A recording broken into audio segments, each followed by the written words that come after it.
السلام عليكم ورحمة الله وبركاته. أصحاب تقاليقا سو دوادا maanta waxaan rabnaa inaan idin la wadaago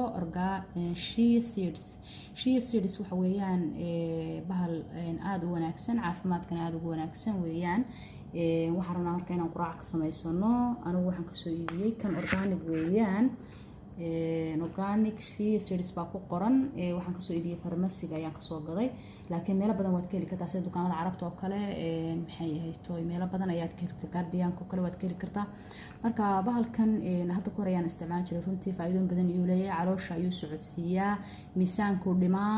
marka aad iyo aad ayuu faa'iido badan u leeyahay runtii caafimaadkana waa wanaagsan yahay insha Allah waxaan rabaa inaan idin tusayo bal idin wadaago sidaan uga samaysto quraac ama boorash oo kala ah oo fudud calooshana ku socodsiinaysa caafimaadkana u wanaagsan miisaanka qofkii dhimayana anfacaysa halkan waxaan ku soo shubtay biyo kulul ayaan ku soo shubtay biyo si fiican u soo qandiciyay waa biyahaas waxaan ku darsanayaa 2 qaado oo ah shea seeds ayaan ku darsanayaa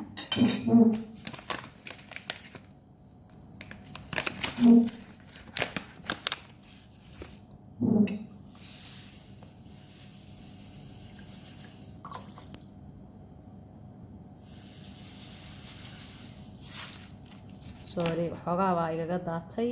markana ku barbarayn malahan saan ugu qasaynaa saan isugu qasaynaa isu dhex gelinaynaa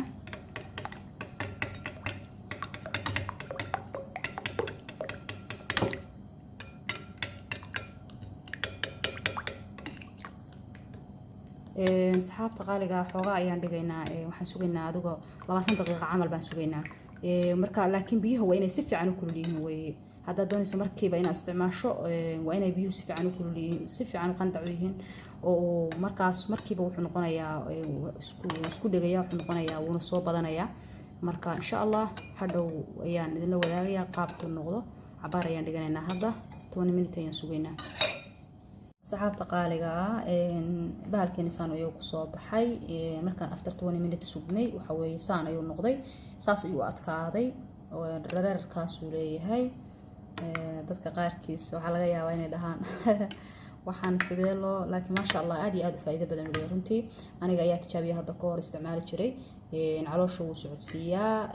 miisaankana wuu dhimaa caafimaadna jirku u leeyahay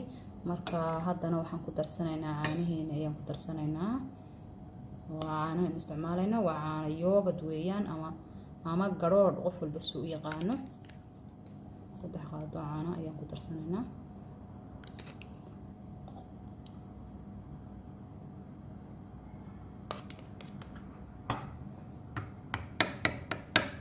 isku qasaynaa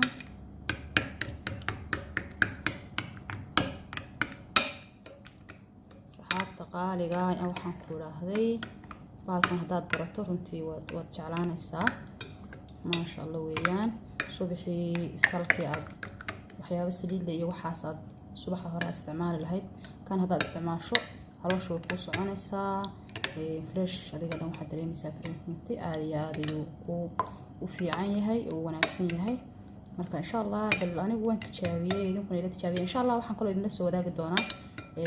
mar isagoo si kala aan u sameynayno oo qofkii doonayo inuu miisaanka aad isaga rido oo kale aad ugu fiican si degdeg ah miisaanka isaga rido oo kale u fiican insha Allah waa idin soo wadaagi doonaa marka insha Allah asxaabta qaaliga saas ayuu ku soo baxay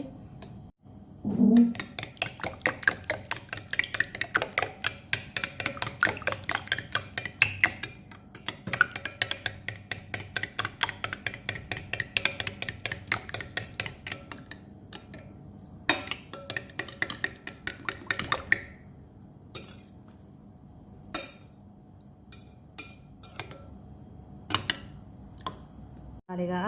aad iyo aad u mahadsantihiin maxay tahay waxa weeye saan ku soo baxay bahalkeena markaan samaysanay xabad moos ayaan jarjaray oo aan ku soo daray maxay ahayd iyadana subaxii quraacda moosku aad ogtiin faa'iidadu leeyahay insha Allah waxaan rajaynayaa inaad maaragtay ka heshaan asxaabta qaaliga